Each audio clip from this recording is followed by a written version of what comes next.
Bonjour et bienvenue à Techno-Érable, une autre émission sur les technologies de la MRC de l'érable. Aujourd'hui, nous nous occuperons des nouvelles technologies dans l'industrie du bois. Pour cela, nous recevrons dans nos studios de la TVC François Vigneault, l'un des propriétaires d'Amex Bois-Franc. Il nous expliquera comment il fonctionne le système de scanner en 3 dimensions, ce qui permet à l'entreprise de couper le bois de manière optimale en minimisant les pertes de matériel. Amex, un référent international au niveau technologique pour les usines de traitement du bois, planifie aussi incorporer de l'intelligence artificielle pour augmenter la productivité et pour faire face à la pénurie de main-d'œuvre dans la région. Voici donc François Vigneault. On reçoit François Vigneault, le copropriétaire et fondateur de Amex. Bonjour, ça va bien? Bonjour, ça va bien, merci. Toi aussi? Oui, merci. Donc, Amex Bois-Franc, c'est justement une entreprise de Plessisville, c'est ça? C'est bien ça, oui. Donc, dans le secteur du bois. Dans le secteur du bois franc, Okay. oui. Quel genre de produit faites-vous avec ce bois-là? Ben nous, ce qu'on fait, c'est de la transformation. On va récolter des arbres en forêt, puis on va les transformer prioritairement en planches qui vont servir à la fabrication de toutes sortes de produits par la suite. Des planchers, des armoires de cuisine, des moulures, des meubles, toutes sortes de produits faits en bois. Il y a aussi une bonne section qui va dans l'utilisation industrielle. Les palettes de transport, les boîtes que vous voyez, la canneberge qui est entreposée dans des boîtes pour le transport. C'est fait à partir de produits qui peuvent avoir été transformés chez nous, dans nos usines. D'où est-ce qu'il provient ce bois-là que vous utilisez? Le bois qu'on utilise, qu'on transforme, il provient à 70-80% des États-Unis. Puis le reste provient du sud-ouest de l'Ontario. C'est simplement que les hivers sont moins rigoureux là, puis ça veut dire que l'arbre va pousser plus rapidement, il va devenir plus long, plus vite, puis il va avoir une densité plus faible que le bois qu'on peut trouver ici au Québec ou au Nord. Donc ça fait un bois qui se travaille mieux, puis ça fait un bois qui est de meilleure qualité pour l'ébénisterie. OK, donc c'est un côté stratégique. C'est un côté stratégique, oui, aussi le fait que des grandes forêts de bois franc ici au Québec, on en a très peu. Puis les érables, ben on les protège pour la production de sirop. Les applications de vos clients, qu'est-ce qu'ils font avec ce bois-là? Toutes les planchers de bois franc qui sont fabriqués ici en Amérique du Nord ou dans d'autres usines dans le monde, à partir de bois nord-américain, c'est une des grandes utilisations du bois, c'est pour les planchers. Une tradition d'avoir un plancher de bois dans les maisons, il y en a de toutes les sortes, il y en a vraiment pour tous les goûts. C'est la même chose pour les meubles aussi. Les meubles en bois, moi j'aime beaucoup cette matière-là, c'est sûr, c'est mon métier, mais au-dessus de mon travail, je trouve que travailler le bois, c'est quelque chose de noble parce que oui, ça a un côté exploitant forestier, puis il faut démêler deux choses. Les arbres qui sont coupés pour faire du bois de construction, puis les arbres qui sont coupés pour faire du bois pour fabriquer justement des meubles ou des planchers, c'est pas le même type de coupe du tout qu'on fait. Nous, quand on va en forêt pour exploiter des arbres, on va jardiner la forêt. C'est comme aller cueillir des fruits qui sont déjà mûrs. Si on les cueille pas, à un moment donné, ils vont mourir puis ils vont pourrir. Nous, ce qu'on fait, c'est qu'on va récolter ces arbres-là pour les transformer en produits qui vont ensuite être installés dans nos maisons. Ces produits-là ont, à mon avis, une empreinte écologique qui est beaucoup plus faible que une table en acier, en verre, en plastique. Parce que le bois, c'est quelque chose qui se démode jamais. Il y a toujours eu du bois dans nos maisons, il va toujours avoir du bois dans nos maisons. Une fois que tes armoires en bois ou que ton plancher en bois est plus à la mode ou que tu l'aimes moins, ben tu peux simplement le sabler, le repeindre, le revernir, le recolorer, puis tu vas obtenir avec ton même produit quelque chose qui va être bon encore pour 10, 15 ans. Donc, moi, je trouve que c'est quelque chose qui se recycle très bien. Puis, à la fin de sa vie utile, le bois peut être brûlé pour faire de l'énergie. Puis aussi, il va éventuellement pourrir très rapidement dans l'environnement sans laisser de traces comme le plastique peut laisser. Donc, c'est des utilisations qui sont très multiples. Et en plus de ça, tous nos résidus qu'on produit à partir de nos usines sont recyclés. Nous, on produit 3 principaux résidus à partir de nos coupes. On va produire de l'écorce. L'écorce est utilisée en grande partie pour faire de l'énergie. Donc, elle est recyclée. Elle peut être utilisée aussi pour faire du compost. Parce que ça pourrit, mélangé avec d'autres matières, ça va créer du compost qui est utilisé pour fertiliser l'agriculture. On va produire aussi du brandy qui va être utilisé dans la fabrication soit de panneaux, quand vous voyez de la mélamine à quelque part, ben, en dessous des petites couches de mélamine, il y a du bois. Il y a du bois qui a été produit dans nos usines. Puis il y a des copeaux de bois aussi qu'on fait. Puis à partir de ces copeaux de bois-là, on peut fabriquer du papier et on peut aussi fabriquer des panneaux qui vont être utilisés dans la construction. Donc, tout ce qu'on fait est recyclé. Tout ce qu'on fait est utilisé. Donc, on a une empreinte écologique qui est très faible par rapport à beaucoup d'autres industries. D'une autre optique, vos clients, d'où est-ce qu'ils viennent? Est-ce qu'ils viennent du Québec, du Canada, les États-Unis? On vend beaucoup de bois au Québec, au Canada, aux États-Unis, mais on vend aussi dans 35 autres pays à travers le monde. On a à Drummondville une grande entrepôt dans laquelle on a des milliers de paquets de bois qu'on va vendre à toutes sortes d'importateurs à travers le monde. On a des clients de type utilisateur qui sont des usines qui vont fabriquer des planchers seulement ou des armoires de cuisine seulement, on va leur vendre du bois. Mais on a aussi beaucoup de clients qui sont des importateurs. C'est des gens, pour nommer seulement quelques pays, le Japon, l'Allemagne, la Finlande, la France, toute la Scandinavie, le Royaume-Uni, où est-ce qu'ils ont des entrepôts de bois, ils vont acheter différents types de produits chez nous, ils vont les mettre dans leurs entrepôts et ils vont les revendre à des petits fabricants qui, eux, vont faire, par exemple, la décoration d'un restaurant, la décoration d'une maison, un projet particulier que quelqu'un peut avoir. Fait que ça nous fait une clientèle qui est très, très large. Est-ce que vous pouvez nous expliquer en quoi consiste le processus industriel? La transformation et tout ça plus précisément. Ben, en gros, pour pas rentrer dans les détails trop techniques, quand on reçoit le bois, on va commencer par démêler toutes les sortes, parce que nos fournisseurs de bois peuvent nous envoyer sur un camion, exemple, des bio d'érable, de chêne, de frêne, et puis quand on les reçoit, on va les trier. Quand on a accumulé assez d'une sorte en particulier, on va faire une production. Là, à ce moment-là, on va la rentrer dans l'usine qu'on appelle communément un moulin à scie. Une usine de sciage, le nom plus moderne. Là, on va enlever l'écorce, puis on va transformer ces billots de bois-là en planches pour les envoyer par la suite au séchage. Une fois que le bois a été scié, là, on va aller à l'étape du séchage. Parce que dans une planche de bois, quand on a fini de la couper, elle est gorgée d'eau. Il faut retirer cette eau-là avant de fabriquer quoi que ce soit parce que ça fonctionnerait pas, techniquement. Donc, on va passer dans des séchoirs à bois.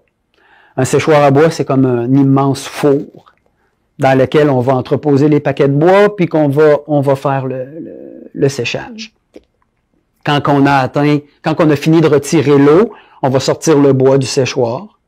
En passant, le bois peut demeurer dans le séchoir dépendamment de la sorte qu'on va y mettre, entre 10 jours et jusqu'à 6 mois. OK, c'est long?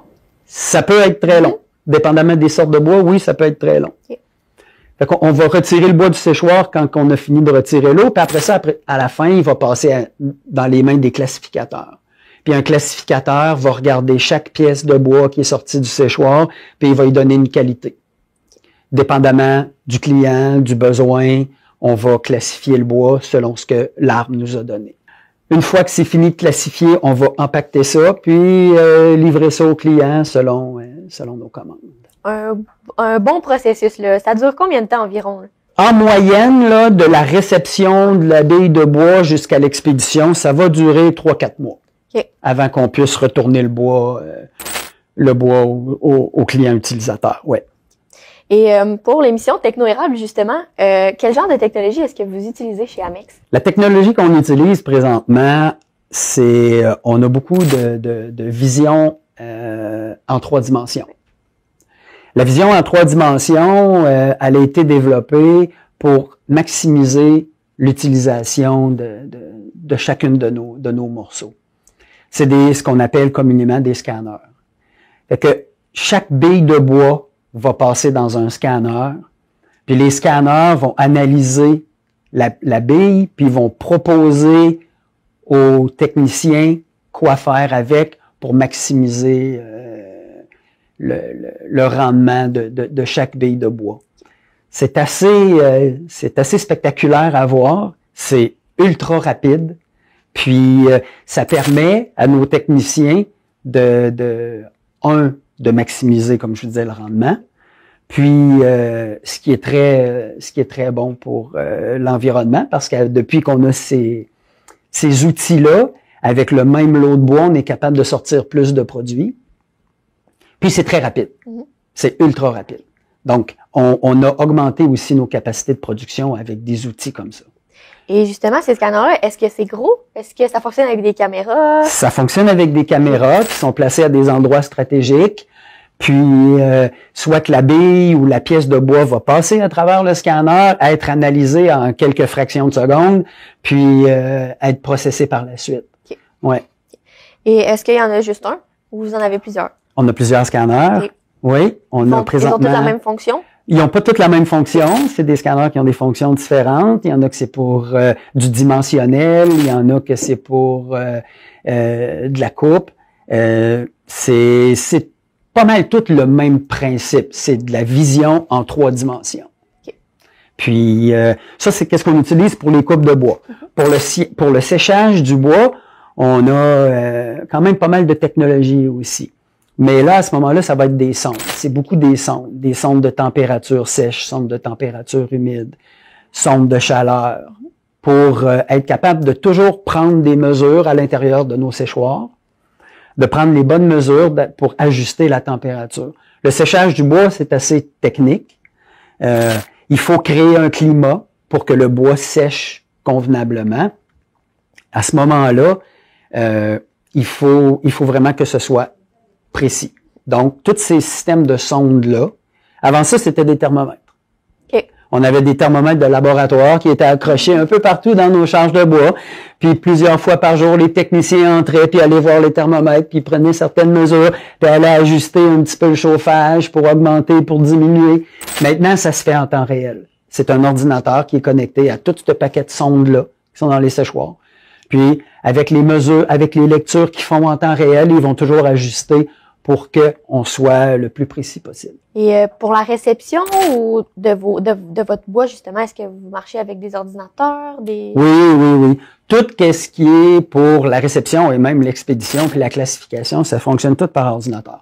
Là, à ce moment-là, c'est des systèmes qu'on appelle plus, en français, keyboard, clavier touche, où est-ce que chaque classificateur a soit un ordinateur portatif avec lui, si c'est le classificateur qui se promène d'une place à l'autre dans l'usine, ou bien il va avoir un clavier fixe à l'endroit où il fait la classification. Donc, quand moi j'ai commencé ma carrière, je vous dirai pas mon âge, mais quand j'ai commencé ma carrière, on était papier-crayon. Fait qu'à toutes les fois qu'on classifiait un morceau de bois, on ouvrait notre page au bon feuillet, puis on indiquait qu'est-ce qu'on avait fait. Aujourd'hui, il n'y a plus ça, ça n'existe plus. C'est maintenant tout fait électroniquement, informatiquement. Donc, on a des bases de données, on explique au classificateur qu'est-ce qu'on veut, puis lui, ben, selon les spécifications qu'on a données, il va valider chaque pièce de bois, chaque bille de bois, puis il va entrer la qualité qu'il a donnée. Dans certains cas, même la prise de mesure est faite électroniquement. C'est des systèmes de scanners dimensionnels qui vont regarder la dimension de la pièce. Le classificateur a seulement qu'à dire la qualité. Puis après ça, ben, le système va faire le reste. Le système de tri va s'occuper de faire le reste. Vous expédiez un peu partout, vous avez des clients un peu partout, donc ça doit aider aussi pour la technologie, ça doit aider un peu. Ça l'aide, mais je peux vous dire ici qu'au Québec, on est très avancé technologiquement dans le domaine du sciage de bois par rapport au reste du monde. J'ai pas vu beaucoup de scieries, peut-être certaines aux États-Unis, qui étaient mieux équipées que les nôtres ici, qu'est-ce qu'on peut voir au Québec, là. Mais on est très avancé technologiquement ici au Québec, oui. On a une très bonne industrie de sciage, puis il y a beaucoup de firmes qui s'occupent de développer des nouveaux produits. Est-ce que cette technologie, elle a aidé à votre productivité? Oui. Je pourrais vous dire que quand moi je travaillais au niveau de la production, quand j'ai commencé ma carrière, on était 22 classificateurs pour être capable de faire le volume qu'on fait actuellement aujourd'hui chez Amex. Ça prenait 22 classificateurs de bois. Aujourd'hui, chez Amex, on a 4 classificateurs pour faire le même travail. Donc, chaque technicien, avec l'aide technologique qu'on a mis alentour de lui, est beaucoup plus productif. Maintenant, c'est là qu'on est, c'est à ce niveau-là qu'on est rendu, où est-ce qu'on pourrait aller chercher encore un petit peu plus de technologie, c'est dans le développement de la vision artificielle. Puis la vision artificielle, là, on parle plus seulement de scanner. Là. On parle vraiment d'intelligence artificielle puis de vision artificielle. C'est devenu tellement complexe que je serais pas capable de vous expliquer comment ça fonctionne. J'espère qu'il y a des gens qui comprennent comment ça fonctionne au complet. Et c'est très poussé. Ou est-ce que, là, c'est des systèmes de caméras intelligentes qui vont analyser les pièces. On n'aura plus besoin de l'œil humain pour classifier le morceau. Justement, on a vu quand on est allé dans vos installations que vos planches sont classées manuellement. C'est vraiment quelqu'un qui classe manuellement. Qui les regarde manuellement, oui, puis qui va donner un jugement par rapport à ce qu'il voit. Oui, exactement. Et est-ce que vous pensez automatiser dans le futur? C'est ça.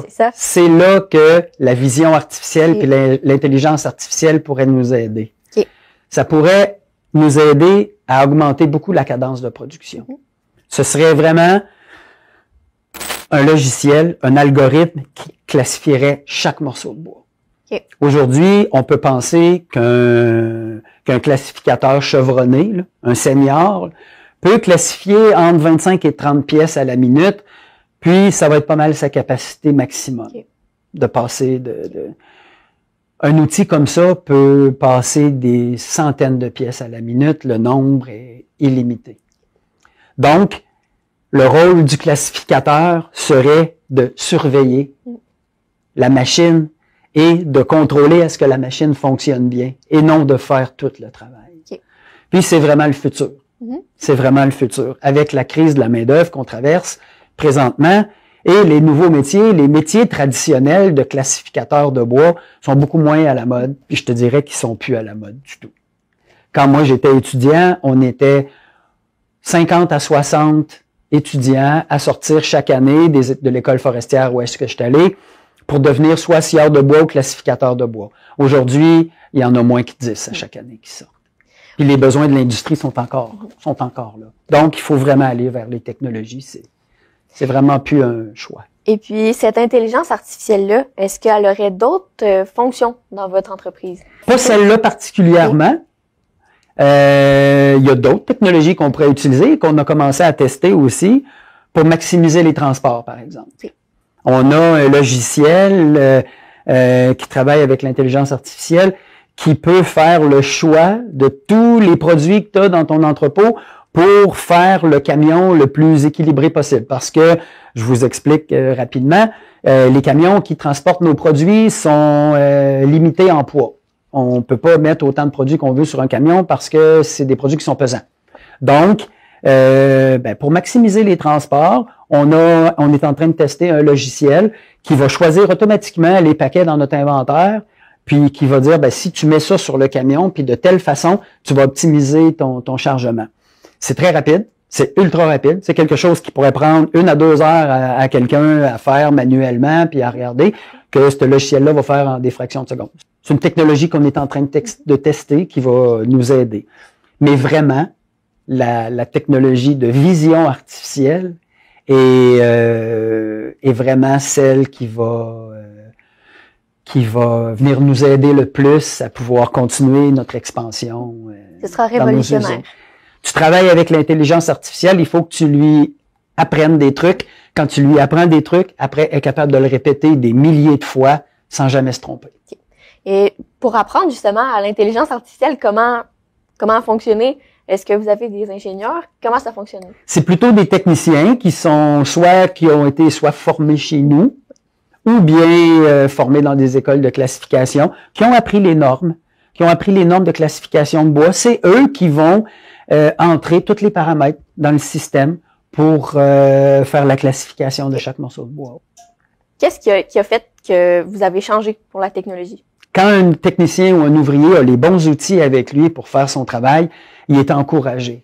Okay. C'est toujours motivant pour lui de venir au travail, de dire « je vais être capable de faire des belles performances, mon travail va être bien fait, ça va être motivant de faire ce que je fais ». Avec les bonnes technologies, c'est toujours ça. Puis par la suite vient la qualité puis le volume. Puis ça permet à l'entreprise de se développer, d'offrir plus de produits en plus grand volume aussi. Okay. C'est toujours comme ça parce qu'au départ, Amex, c'était une petite entrepôt de 5000 pieds carrés. Aujourd'hui, on a des centaines de mille pieds carrés d'entrepôts et d'usines.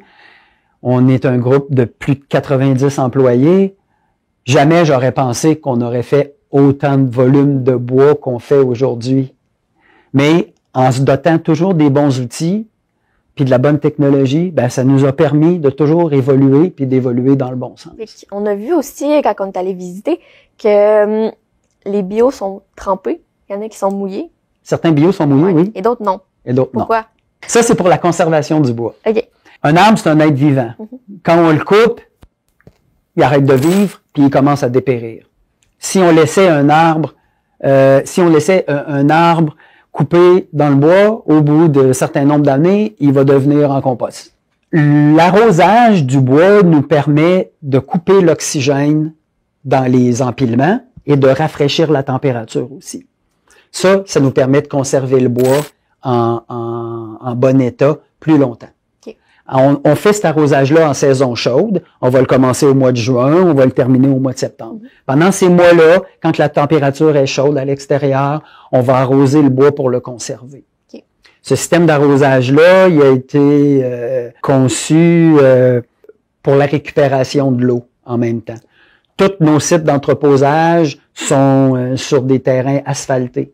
Donc, quand on arrose, l'eau retombe sur l'asphalte, elle recoule dans un système de récupération, est filtrée et repompée. Donc, on utilise très peu d'eau neuve pour arroser notre bois. On recycle beaucoup notre eau. Et pour finir, quel rôle pensez-vous que la technologie pourrait avoir dans votre entreprise pour le futur? Dans le futur, la technologie va nous permettre de continuer à faire ce volume-là et aussi d'augmenter le volume en s'appuyant sur seulement que le groupe d'ouvriers qu'on a et de techniciens qu'on a aujourd'hui, sans être obligé d'embaucher plus de gens. On le sait, la courbe démographique est encore dans un sens où est-ce que pour les 10 prochaines années, on va être en pénurie de main-d'œuvre. Il y a l'immigration qui peut venir aider, il y a un paquet de choses qui peuvent venir aider, mais quand même, il faut vraiment miser sur la technologie pour être capable de le faire, puis de le faire aussi avec le moins d'efforts physiques. Des travaux physiques difficiles, où est-ce qu'il y a des risques de blessures, il faut les éliminer. Avec la technologie, on en a éliminé beaucoup, il en reste encore qu'on est capable de faire, puis on va continuer à le faire. Ça va nous permettre de continuer à grandir et aussi à garder les coûts de production raisonnables. Parce que il y a toujours une limite à ce qu'on peut payer pour un produit. Donc, si on veut être compétitif avec le domaine de l'acier, du métal, des autres produits qui peuvent faire des meubles, des planchers, la céramique, ben, il faut offrir notre produit à un coût compétitif. La technologie nous permet de garder les coûts de production à un niveau respectable. Même si tout le monde sait que le jus de canneberge est bon pour la santé, s'il fallait payer 20 $ pour un verre, ben, je pense qu'on s'en passerait.